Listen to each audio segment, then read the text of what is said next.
Olá, meus irmãos, como é que vocês estão? Estão bem? Vamos lá gravar mais uma escola bíblica, né? Essa segunda aula da quarentena. Estou aqui com o meu cafezinho. Vocês estão servidos? Tomar um café? Faz bem, né? Então a gente vai começar, na verdade a gente vai continuar a falar sobre a Bíblia, que é o livro sagrado dos cristãos. Essa é a nossa segunda aula. Então, meus irmãos, olha só, vamos fazer uma bibliografia. Esses aí são os livros que eu indico para você que quer de alguma forma estudar, né? Essa é a Bíblia que eu uso para estudo, que é a Bíblia de Estudo, a NVI. É uma Bíblia que eu indico, ela é muito boa, ela é uma Bíblia que ela tem bastante nota de rodapé, rodapés bem bacanas, e ela também tem boas notas introdutórias. É uma Bíblia que eu recomendo, tá? Ela não é tão barata não, mas eu gosto muito, mas muito dela mesmo. E eu vou usar muito os rodapés e as notas introdutórias da NVI para a gente conversar. Também vamos usar esse livro aí, ó, Introdução Bíblica, como a Bíblia chegou a nós, tá meio, essa imagem tá um pouco, não tá tão boa, né? Mas eu te garanto que o livro é bem bom, é do Norman Geisler e do William Nix. São autores consagrados, o Geisler é muito bom, para os irmãos não acharem que eu estou inventando, tá aqui, ó. Eu não consegui uma foto melhor e eu não tirei a foto, mas é exatamente esse aqui, ó. Exatamente ele. Recomendo demais, é um excelente livro, bem acessível a informação que ele traz. Esse Entendes o que Lês também é um livro muito bom. Você que quer entender quer aprender como se lê a Bíblia, né? Porque a Bíblia são vários textos. Eu recomendo demais esse livro. A foto também não ficou muito boa, mas está aqui a prova, todo marcado. É um livro que eu olha o tanto de informação que eu considerei importante nesse livro. É um livraço, tá? Recomendo demais esse livro aqui também para os irmãos. Continuar aqui com nossa bibliografia. Se 40 questões para interpretar a Bíblia. É um livro, esse livro é novo, ele foi lançado, se não me engano, em 2017. Eu até botei uma citação dele, mas eu acho que é 2017. É um livro da editora Fiel e ele é bem legal. 40 questões para se interpretar a Bíblia.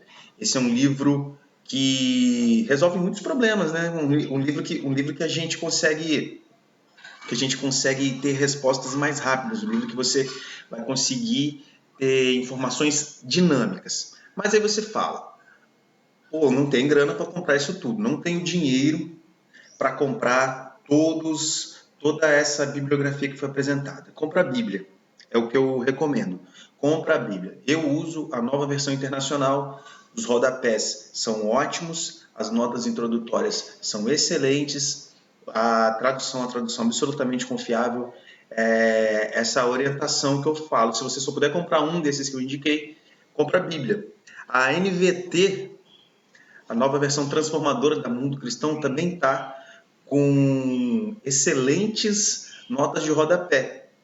Então compre um ou outro e eu oro a Deus para que, ao ler essas notas de rodapé, comparar, você se empolgue, se importe mais em estudar a palavra de Deus, que é o que norteia o crente. Tá bom, meus irmãos? Então tá aí nossa bibliografia.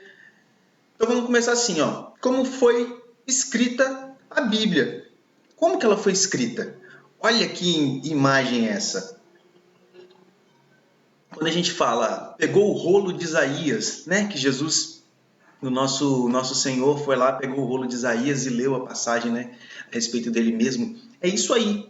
Era mais ou menos isso aí, meus irmãos. Não é exatamente assim, né? Não tem como a gente pegar um documento de 2000 anos preservar, ainda mais sendo papiro ou pergaminho, que são produtos que se decompõem com muita facilidade. Mas é mais ou menos isso. A própria leitura de Jesus no rolo de Isaías está escrito naquele momento, naquela forma, a gente pode já caracterizar como um milagre, porque Pensa um rolo desse, irmãos, você pegar aquilo, abrir e ler exatamente a passagem num rolo desse e dizer, né?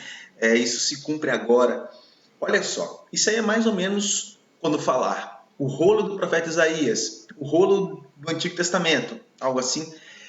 Traga à sua mente mais ou menos essa imagem que você tá vendo aí. Era mais ou menos isso mesmo que eram os rolos. Isso aí é uma imagem que ilustra muito bem. E o Novo Testamento? O Novo Testamento, a gente não tem, obviamente, os originais. Como eu disse, papiro e pergaminho são produtos orgânicos. Não é, o papiro é uma folha, né, um mato, e o pergaminho é couro. Isso, rapidamente, isso é degradado. Então tem que fazer cópias e cópias e cópias. Então eu pego esse documento e copio para esse documento. Como que isso é feito? O Antigo Testamento era feito assim. O escriba, ele pegava o rolo, presta atenção no trabalho que dava. Pegava o rolo, contava a quantidade de letras que tinha horizontalmente, verticalmente, e ele empatava todas as letras. Tinha que estar na mesma ordem certa. Se aqui começa com uma letra, a parte de baixo vai ter que ser essa letra, vai ter que terminar com tal letra, aquela frase vai ter que caber na mesma quantidade. Era assim que eram feitos, os escribas faziam as cópias do Antigo Testamento. E tome café. As cópias do Antigo Testamento. No Novo Testamento, essas cópias já não eram feitas dessa forma. São duas escritas diferentes. O Antigo Testamento ele foi escrito em um hebraico bem antigo, principalmente o hebraico anterior à Babilônia, né? É um hebraico que a gente perdeu muita coisa dele. Um pouco em aramaico, né? Que é a língua da Babilônia. O Novo Testamento foi no grego koiné, que é um grego comercial. Um grego que, quando Alexandre o Grande invadiu, conquistou aquela região onde estava Israel e outras regiões também. Esse foi o grego comercial, o grego que era usado para poder fazer negócios, como se fosse um inglês hoje. Era mais ou menos isso o grego koiné da época. Então era escrito dessa forma, isso se fragmenta com muita facilidade e essa é mais ou menos uma ideia para os irmãos conseguirem identificar como que era, como que mais ou menos foi construída a escrita daquele livro que nós chamamos de Inspirado por Deus. Por falar em inspirado, a gente vai falar de inspiração. O que queremos dizer quando falamos que a Bíblia é inspirada? Você já parou para pensar nisso? A gente fala que a palavra de Deus ela é inspirada. Mas você já parou para tentar imaginar, entender o que de fato significa um texto inspirado? A inspiração, ela vem do grego theopneustos. Theopneustos. Pneustos é como se fosse sopro. Lembra de pneu? Então, o pneu, esse de carro mesmo. Estou falando desse de carro mesmo. O pneu de carro, bicicleta, moto, ele é um pneu. Ele é cheio de ar. Quando a gente tem uma doença no nosso pulmão, a gente pode ter uma pneumonia. Isso faz parte da ventilação, né? Você está falando de vento, está falando dessa coisa, de sopro mesmo. E Theo é Deus. Então, Theopneustos é o que é soprado por Deus. O que a gente está falando, a gente está dizendo que inspiração na Bíblia traz à memória esse termo grego que se chama soprado por Deus. É como se fosse assim, Deus assoprasse a inspiração e aquele que foi inspirado inspirasse. Entendeu? Inspiração, puxou, veio pela narina, foi para o pulmão. Inspirou. É essa a ideia. É exatamente essa a ideia de inspiração. Então, o que é inspiração?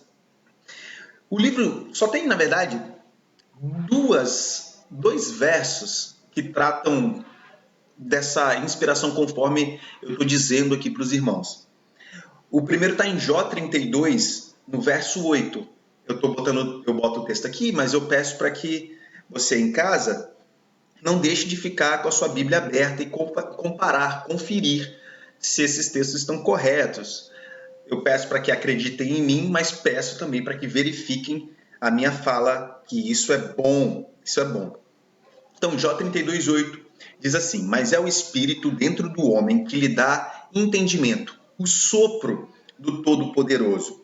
E no Novo Testamento, a segunda carta de Paulo a Timóteo, no capítulo 3, dos versos 16 e 17, trata o tema assim: toda a escritura é inspirada por Deus e útil para o ensino, para a repreensão, para a correção e para a instrução na justiça, para que o homem de Deus seja apto e plenamente preparado para toda a boa obra. Só que temos um problema. O texto de Jó fala da parte da humanidade mesmo, que Deus inspira, mas Paulo a Timóteo está falando do Antigo Testamento. Então o Antigo Testamento é inspirado. E o Novo? Como é que a gente vai propor que o Novo Testamento é inspirado se o próprio Novo Testamento está dizendo que é o Antigo Testamento que é inspirado? Essa informação é uma informação que a gente tem que ter gravada na nossa memória. A gente pode ser pego pelo laço, né? Se a gente não souber responder a razão da esperança que está no nosso coração, como diz lá em 1 de Pedro, capítulo 3, verso 15. Nós precisamos ter isso em mente. Existem, sim, algumas respostas que podemos dar a respeito da inspiração do Novo Testamento.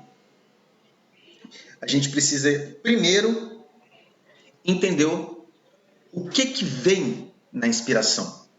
Pedro, ele fala na sua segunda carta, logo no capítulo 1, nos versos 20 e 21, que antes de mais nada, a gente precisa saber que nenhuma profecia da Escritura provém de interpretação pessoal, pois jamais a profecia teve origem na vontade humana, mas homens falaram da parte de Deus, impelidos pelo Espírito Santo. Então aqui a gente já traz como que a Bíblia diz que o Novo Testamento também é inspirado.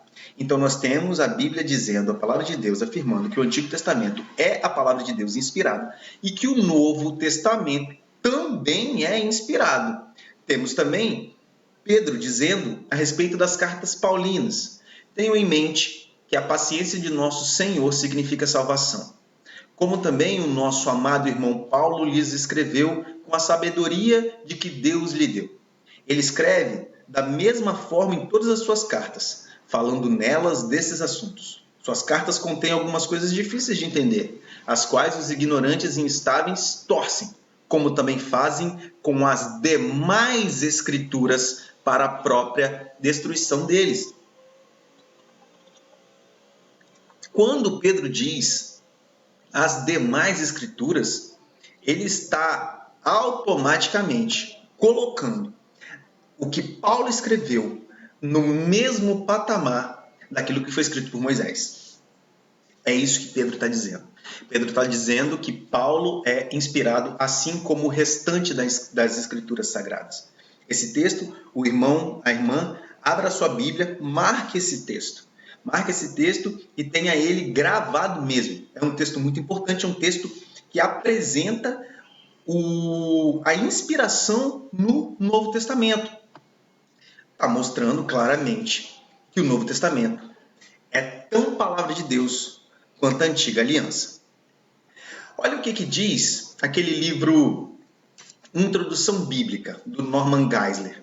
Homens movidos pelo Espírito escreveram palavras sopradas por Deus. Sopradas, lembre-se da inspiração, as quais são a fonte de autoridade para a fé e prática cristã. Esse livro está naquela bibliografia que eu passei para os irmãos logo no iniciozinho dessa nossa escola bíblica, tá? Esse livro foi escrito em 4 mãos, né? Ou 2 mãos, se você for concordar que ele só escreve cada um com uma mão. Foi pelo Geisler e pelo Nix, um dos livros que nós indicamos.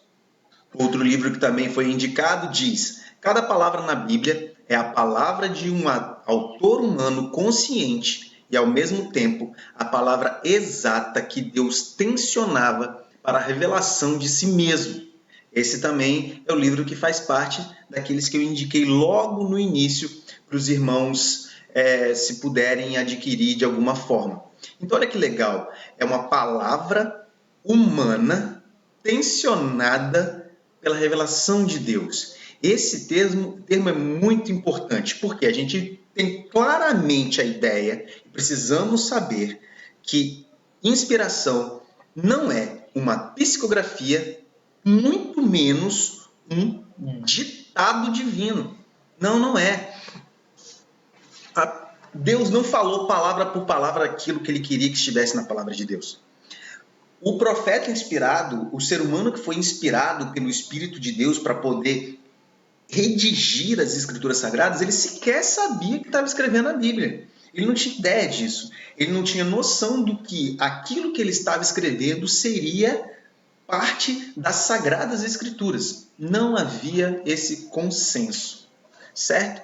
O que ele fazia? Ele, de acordo com o seu cotidiano, com os padrões da sua época, respeitando a sua linguagem e o seu conhecimento, entendendo o mundo em sua volta, com toda a cosmovisão formada, ele escreveu, inspirado por Deus, aquilo que Deus queria revelar.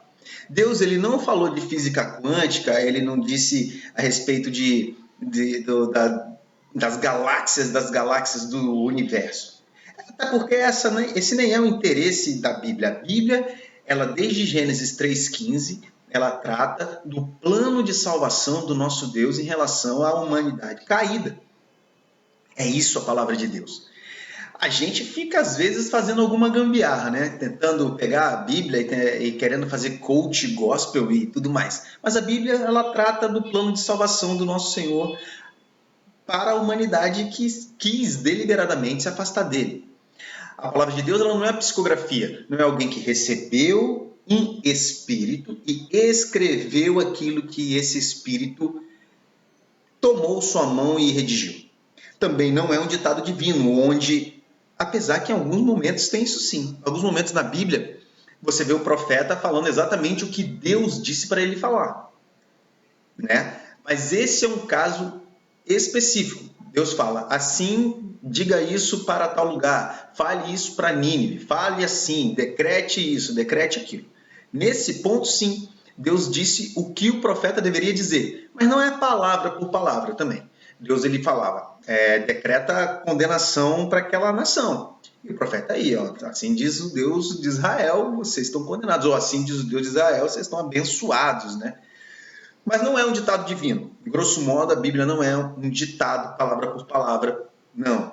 Ali nós temos a limitação do conhecimento humano colocada no papel. E a totalidade da revelação divina também sendo colocada no papel. Essas duas coisas juntas formam a revelação do Deus Altíssimo naquilo que nós chamamos Bíblia Sagrada. Isso é maravilhoso. Por quê? Porque a gente percebe um Deus todo-poderoso, um Deus que não precisa da gente para nada, usando a nossa limitação para poder conversar com a gente. Deus, ele se revelou nas Escrituras para que a gente pudesse ter noção daquilo que ele de fato é, o Deus todo-poderoso, o Deus de Israel. Aí você pensa, tá, você me mostrou lá atrás o rolo de Isaías, o rolo do Antigo Testamento. Depois você me mostrou também um fragmento do Novo Testamento. Não reparei versículo nem capítulo ali. Como que isso aconteceu? Como é que a Bíblia, isso que nós temos na mão hoje, a Escritura Sagrada, foi dividida assim? Aliás, não tinha nem vírgula quando a Bíblia foi escrita. Foi a linguagem, ela veio se revolucionando também, assim como as outras tecnologias. A linguagem, ela também é uma espécie de tecnologia. Ela não foi escrita em capítulos e versículos. Eram textos corridos. As divisões que temos hoje na Bíblia, elas são bem recentes se a gente for comparar a humanidade, né? A Bíblia, na forma original, ela não tinha nenhuma divisão dessa forma. Mas Stephen Langton, tá bom? Não vamos confundir com um outro personagem muito famoso, Langston, que é um teólogo muito importante. Mas Stephen Langton, ele, para poder resolver os problemas das citações na Bíblia, ele resolveu botar capítulos na Bíblia. Capítulo 1, tal. algumas lutas e tal, como que se dividia os capítulos, onde começava o capítulo 1, terminava o capítulo 2, nessas idas e vindas, outras pessoas também tentaram fazer isso. Marcos chegou a ter 50 capítulos, né? Olha, um evangelho tão pequenininho com 50 capítulos, como que se dividiria isso e tal? Lembra quando no Novo Testamento, como as citações do Antigo Testamento eram colocadas? Assim como diz o profeta Isaías. Aonde que eu acho isso num rolão daquele tamanho? É um rolo enorme, um rolo monstruoso, pesado. Eu tinha que ler ele rolando, né? Porque aquele rolo do Antigo Testamento, você lia ele assim, ó. Você rodava. Na verdade, ao contrário, porque o hebraico lê da direita para a esquerda. Então, você ia rolando e ia lendo. Como que eu vou saber que aquilo de fato está escrito no profeta Isaías? Aí, o Langton, ele percebeu que se ele dividisse a Bíblia em capítulos, as citações elas seriam mais fáceis de serem localizadas. E ele fez isso. Ele conseguiu dividir a Bíblia em capítulos. E hoje nós temos os capítulos da Bíblia, basicamente aqueles que ele separou em 1227. Mas e os versículos? Uns 300 anos depois, 1500 e lá vai burdoado, um francês chamado Robert Stephanus, um francês com nome inglês e grego, né? Olha que legal. O Roberto da Coroa. Stephanus é uma coroa, é uma forma de coroar, né? Tem a diadema, o diadema é aquela coroa de rei, né? Stephanus é aquela coroa de louros que você coloca assim na cabeça. O vencedor, né? A coroa que Deus nos promete, inclusive Stephanus ao vencedor, né? A coroa é essa mesmo, a coroa de vencedor mesmo, como nos gregos, né? Então, ele dividiu os versículos. Ele dividiu os versículos do Novo Testamento, porque o Antigo Testamento, os judeus já haviam feito essa divisão por versículos. Em 1553, foi publicado em francês a Bíblia mais ou menos como temos hoje. Antigo Testamento, Novo Testamento, com suas divisões de capítulos e versículos. E, desde então, nós temos a Bíblia dividida dessa forma. Isso teve um ponto positivo, mas, na minha opinião, teve um ponto negativo. O ponto positivo é que hoje nós temos a facilidade de encontrar as informações que são informadas. Capítulo tal, verso tal. Capítulo 1, verso 7. Só que isso atrapalhou a nossa leitura. Hoje a gente não observa mais os parágrafos, as vírgulas, os pontos. A gente, às vezes, costuma ler a Bíblia como se cada versículo fosse uma sentença concluída. Versículo 1, parei, respirei. E nós vamos para o verso 2 como se aquele fosse um novo parágrafo, como se fosse o livro dos provérbios. Cada verso um provérbio? Não, a gente, na hora que a gente for ler a Bíblia, a gente precisa identificar os parágrafos, identificar as vírgulas, identificar início, meio e fim de pensamento. Senão a gente vai ter uma ideia absolutamente equivocada daquilo que o texto se propõe a dizer. A gente vai mudar tudo. Aqui no Espírito Santo, nós tivemos um erro gravíssimo quando um dito pastor, ele leu um texto que dizia, pega a mulher adúltera. Ele leu, pegue uma mulher e adultera. E ele fez o que a Bíblia mandou. Ele pegou o que estava na Bíblia e, na maior cara de pau, obedeceu o texto bíblico. E ele adulterou com duas irmãs da igreja, dizendo que ele obedeceu o texto bíblico. Ainda leu a Bíblia depois, na frente de todo mundo. Se você procurar na internet, você vai achar isso, envergonhando a igreja do Senhor. Nós precisamos ter atenção. Nós precisamos ler o texto bíblico com o respeito que ele merece. É a palavra de Deus, inspirada por Deus, e quer nos dizer algo.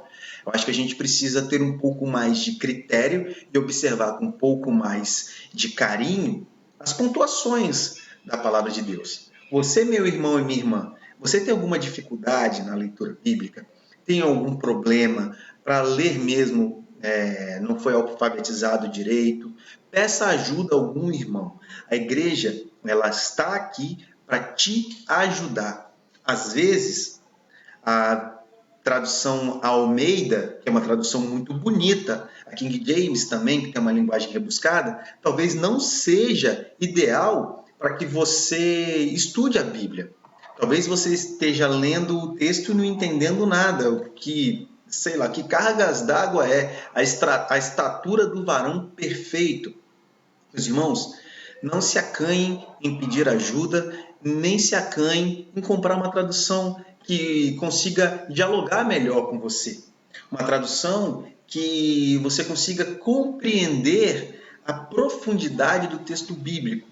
E lendo, meus irmãos, quanto mais nós nos propusermos a ler livros e a palavra de Deus, melhor fica o nosso vocabulário e melhor fica a nossa interpretação. Então fica aqui uma dica para os irmãos. Os versículos bíblicos, eles não são sentenças completas, eles são parte do texto. Então, leia a Bíblia como se os versículos não estivessem lá e decore a Bíblia versículo por versículo, que isso vai te salvar em muitas ocasiões. Vamos lá, Bíblia em português para a gente finalizar aqui a nossa aula de hoje. Até a invenção da gráfica de Gutenberg, a Bíblia era caríssima, extremamente cara.